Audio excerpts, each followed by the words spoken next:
Séphora et Lionel ils étaient amis depuis l'enfance, partageant leurs rires et leurs peines. Cependant ils étaient confrontés à un conflit qui menaçait leur union, une querelle insignifiante, mais qui fit naître un mur de silence entre les deux amis. Avec son infusion à la main, Chanda prit une profonde inspiration et commença à raconter l'histoire de Séphora et Lionel. Il était une fois, dans un petit village niché au creux des montagnes du village Ombori à Mopti, une vieille école où les élèves venaient apprendre l'art de la sagesse. Le maître, Monsieur Diallo, un homme âgé au regard bienveillant, enseignait non seulement les mathématiques mais aussi les secrets de la vie. Parmi ses élèves, deux jeunes gens se distinguaient, Séphora et Lionel ils étaient amis depuis l'enfance, partageant leurs rires et leurs peines. Cependant ils étaient confrontés à un conflit qui menaçait leur union, une querelle insignifiante, mais qui fit naître un mur de silence entre les deux amis. Une cousine de Lionel, poussée par des intentions inavouées, tissait une toile de tromperie. Avec des mots choisis pour blesser, elle s'approcha de Lionel et lui susurra une histoire forgée de mensonges. Elle prétendait que Séphora, la douce et aimante Séphora, n'était pas sincère dans son amour, que ses sentiments étaient aussi éphémères que les feuilles d'automne portées par le vent. « Tu ne vois donc pas, Lionel » commença-t-elle avec une fausse sollicitude. « Séphora n'est pas celle que tu crois.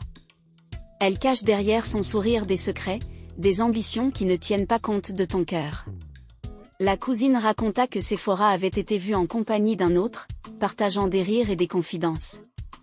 Elle décrivit des scènes inventées, des regards échangés, des promesses murmurées à l'oreille d'un prétendu rival. Elle joue un jeu dangereux, Lionel, et c'est toi qui en paieras le prix, insista TL, semant les graines du doute. Lionel, l'esprit tourmenté par ces révélations, sentit une tempête de confusion s'abattre sur lui. Comment Séphora, qui avait toujours été son phare dans la nuit, pourrait-elle lui être infidèle? Était-ce possible que l'amour qu'il croyait inébranlable ne soit qu'une illusion? Troublé par ces paroles venimeuses, se retrouva face à un dilemme. Devait-il croire cette cousine qu'il avait toujours connue ou faire confiance à son cœur qui ne battait que pour Séphora? Il décida de parler à Séphora, de lui révéler les mots venimeux qui l'avaient blessé. Séphora était choquée par le simple fait que Lionel avait pu croire aux mensonges de sa cousine et alors elle se renferma sur elle-même. Elle ne lui adressa plus la parole, même lorsqu'ils se retrouvaient dans la même salle de classe, malgré qu'elle l'aimait profondément, mais elle avait eu mal. Lionel, quant à lui, regrettait ses paroles impétueuses, mais son orgueil l'empêchait de s'excuser. Pourtant au fond de lui, une petite voix insistait. C'était la voix de la confiance, de l'histoire qu'ils avaient écrite ensemble, des moments partagés qui ne pouvaient être feints. Lionel savait qu'il devait faire quelque chose. C'est alors que Chanda intervint, guidant Lionel à travers le brouillard de la suspicion avec la sagesse et la patience qui la caractérisaient.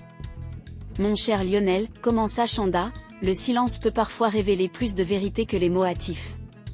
Écoute non pas les rumeurs, mais les battements de ton propre cœur. Là réside la réponse que tu cherches. Inspiré par les enseignements de Chanda, Lionel choisit de confronter la cousine et de chercher la vérité.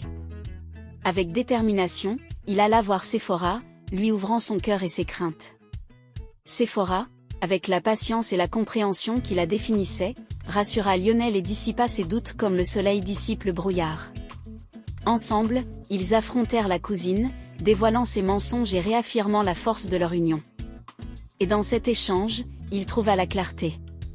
Séphora lui parla de son amour, un amour pur et sans faille, qui ne connaissait ni tromperie ni fausseté. Ils parlèrent de leurs rêves communs, de construire une vie ensemble. Cependant ils étaient constamment mis à l'épreuve par les murmures incessants de la famille de Lionel, qui ne voyait pas d'un bon œil l'union avec Séphora, car elle n'était pas de leur ethnie. Séphora et Lionel se comprenaient sans mots, se soutenaient dans le silence, et leur cœur battait à l'unisson.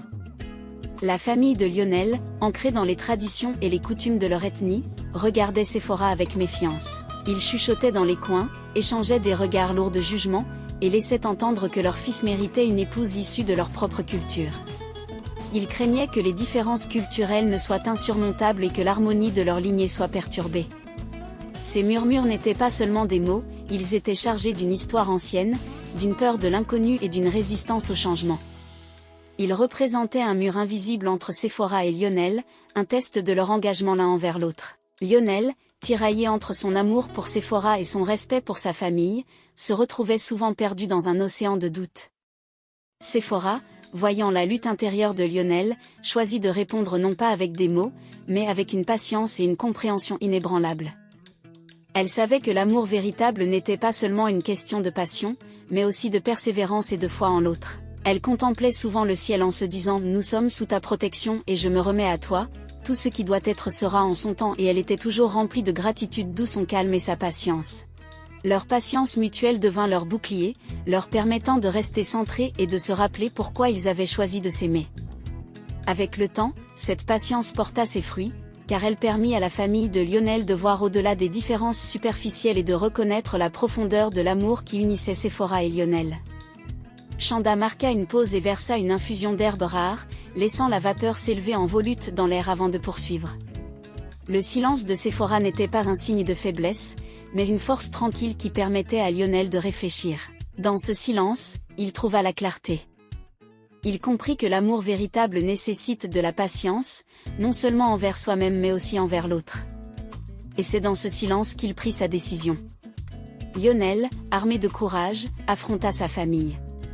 Il leur parla de l'amour qu'il portait à Séphora, de leur rêve commun de construire une vie ensemble, au-delà des préjugés et des différences. Cependant les sœurs et cousines de Lionel jouaient un rôle particulier dans l'épreuve que traversaient Séphora et Lionel. Elles étaient les voix les plus acerbes, celles qui, lors des rassemblements familiaux, ne manquaient pas de lancer des remarques déplacées à l'égard de Séphora.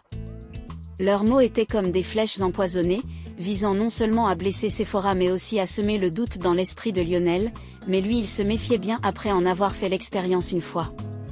Ces femmes, élevées dans les mêmes traditions que Lionel, avaient du mal à accepter que leurs frères et cousins puissent choisir une partenaire en dehors de leur communauté. Elles chuchotaient sur le fait que Séphora ne connaissait pas leurs coutumes, qu'elle ne pourrait jamais s'intégrer pleinement, et que leur héritage familial était en jeu. Mais Lionel, voyant l'amour et la force de Séphora face à ces épreuves, trouva en lui le courage de se dresser contre ces injustices. Un jour, il convoqua une réunion de famille, déterminé à mettre fin à ces attaques.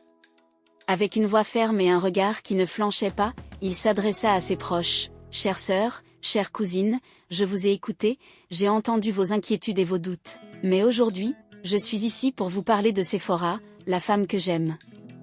Elle est peut-être différente de nous par son ethnie, mais elle est semblable à chacun de nous par son cœur et son âme. Notre amour a été un voyage d'apprentissage et de croissance mutuelle. Nous avons rêvé ensemble de construire une vie, non pas sur les fondations de nos différences, mais sur celles de nos valeurs communes. Je vous demande de regarder au-delà de ce que vous pensez savoir, de donner une chance à Séphora, comme vous en donneriez une à n'importe quel membre de cette famille. L'amour que je porte pour elle est le même que celui que vous souhaitez pour vous-même. Et c'est avec patience et amour que j'espère que vous ouvrirez vos cœurs, comme j'ai ouvert le mien. » Touchées par ces paroles sincères et par la détermination de Lionel à défendre son amour, les sœurs et cousines commencèrent à remettre en question leurs propres préjugés. Elles réalisèrent que si Lionel pouvait voir au-delà des différences ethniques, peut-être pouvait-elle aussi apprendre à le faire. Mais les tantes, elles, restaient ancrées dans leurs convictions. Ces femmes plus âgées, gardiennes des traditions, ne pouvaient concevoir un monde différent de celui qu'elles avaient toujours connu. Elles vivaient dans le souvenir d'une époque révolue, où les mentalités étaient plus fermées et les préjugés plus forts. Parmi elles, une tante en particulier se montrait la plus réfractaire au changement. Elle parlait avec mépris des parents de Séphora, critiquant leur culture et leur héritage. Un arbre à pommes ne peut faire des poires, disait-elle souvent, utilisant cette vieille métaphore pour insister sur l'impossibilité de mélanger les ethnies. Elle allait même jusqu'à menacer de maudire Lionel si jamais il osait défier la volonté de la famille. Si tu choisis de tourner le dos à ta propre chair et à ton sang pour elle, alors que la malédiction de nos ancêtres pèse sur toi. Tu seras comme un arbre stérile, sans racines ni fruits. Mais Lionel, bien que conscient du poids des mots de sa tante, ne se laissait pas intimider. Il savait que les malédictions n'avaient de pouvoir que si on leur accordait de l'importance. Il choisit plutôt de répondre avec compassion, espérant éveiller en elle un sentiment d'empathie. « Chère tante, je comprends ta crainte et le respect que vous portez à nos traditions. Mais l'amour que je ressens pour Séphora est la preuve vivante que les arbres peuvent changer, évoluer, et porter de nouveaux fruits. Les temps changent, et avec eux, nous devons aussi apprendre à grandir et à accepter. » Il leur parla ensuite de leur projet, de leur désir de fonder une famille où l'amour serait le seul critère de jugement, où la patience et la compréhension seraient les piliers de leur foyer. Il leur expliqua que les préjugés ne faisaient que diviser, alors que l'acceptation et le respect unissaient. Lionel, malgré ses efforts, ne parvenait pas à ébranler la résistance de ses tantes. Cependant, au plus profond de son cœur, ce qui comptait le plus pour lui, c'était la bénédiction de sa mère, surtout, celle de sa grand-mère avec laquelle il avait grandi. Cette femme remarquable, une savante respectée, possédait une ouverture d'esprit rare pour son âge, fruit de ses nombreux voyages et de son expérience de la vie. Un jour, Lionel décida de se confier à sa grand-mère. Il lui parla de Séphora, de leur amour, et des difficultés qu'ils rencontraient. Grand-maman l'écouta attentivement, ses yeux brillant d'une sagesse intemporelle. Après un long moment de réflexion, elle prit la main de Lionel et lui dit « Mon cher enfant, la vie est un voyage, et chaque personne que nous rencontrons est un univers à découvrir. Séphora a apporté dans ta vie des couleurs que tu n'avais jamais vues auparavant. Ne laisse pas les peurs et les préjugés des autres dicter ton chemin. L'amour est un pont entre les cœurs, et il est assez solide pour supporter le poids de toutes nos différences. » Avec ces mots, grand-maman offrit sa bénédiction à Lionel et Séphora. Elle devint leur alliée la plus précieuse, leur rappelant que l'acceptation et l'amour pouvaient triompher sur l'ignorance et la peur. Malgré la grand-mère de Lionel était une figure respectée au sein de la famille, une matriarche dont les paroles étaient écoutées et les conseils pris en considération, lorsque son dos était tourné, certains membres de la famille chuchotaient entre eux, laissant échapper leur mécontentement. Ils la qualifiaient de « vieille folle », prétendant qu'elle avait perdu le contact avec la réalité du monde moderne et qu'elle ne parvenait pas à se conformer aux attentes de la société. Lionel comprit vite que ces murmures n'étaient que le reflet de leur propre insécurité. Il savait que les critiques à l'égard de sa grand-mère masquaient une peur profonde du changement et de l'inconnu. Il voyait clairement que leur résistance n'était pas tant une question de sagesse ou de folie, mais plutôt une réticence à accepter que le monde autour d'eux évoluait. Il chérissait la sagesse de sa grand-mère, qui représentait un phare de progrès et d'acceptation. Lionel était reconnaissant pour son soutien inébranlable et sa capacité à voir au-delà des préjugés, des traditions rigides, et à embrasser l'amour qu'il partageait avec Séphora. Chanda, avec un sourire doux et un regard empli de nostalgie, leva les yeux vers l'horizon lointain.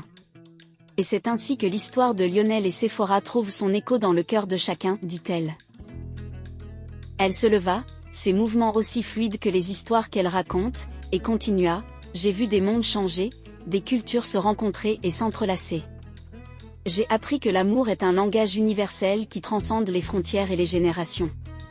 Et c'est avec cet amour que j'ai guidé Lionel et Séphora, comme je guide chacun de vous à travers les récits que je partage. » Le silence est un enseignement, dit Chanda d'une voix douce. Il nous apprend à écouter nos propres pensées, à comprendre nos émotions. La famille de Lionel, touchée par la sincérité et la force de leur amour, commença à remettre en question leurs propres préjugés. Même la tante la plus obstinée, qui avait menacé de maudire Lionel, ne put s'empêcher de ressentir un frémissement de doute face à la conviction du jeune couple. Leur amour était précieuse. Le silence n'est pas toujours vide, dit Chanda. Il peut être porteur de guérison, de réconciliation. Dans le tumulte de la querelle familiale, Chanda, avec sa sagesse ancestrale, offrit à Séphora et Lionel un moyen de surmonter les obstacles. Elle leur présenta des feuilles d'automne, symboles fragiles et éphémères de leurs paroles non dites, et des bougies éternelles, représentant la lumière de la compréhension et de l'espoir. Séphora et Lionel apprirent alors l'art du silence, une pratique délicate qui leur permit de cultiver un jardin secret, un sanctuaire pour leur amour. Ils comprirent que certaines choses étaient sacrées et devaient rester à l'abri des regards indiscrets et des oreilles curieuses. Le silence devint leur allié, leur permettant de communiquer au-delà des mots, de se soutenir dans les regards et les gestes tendres. Ils réalisèrent que dans le silence, ils pouvaient trouver la paix nécessaire pour réfléchir et la force pour affronter ensemble les défis imposés par les préjugés familiaux.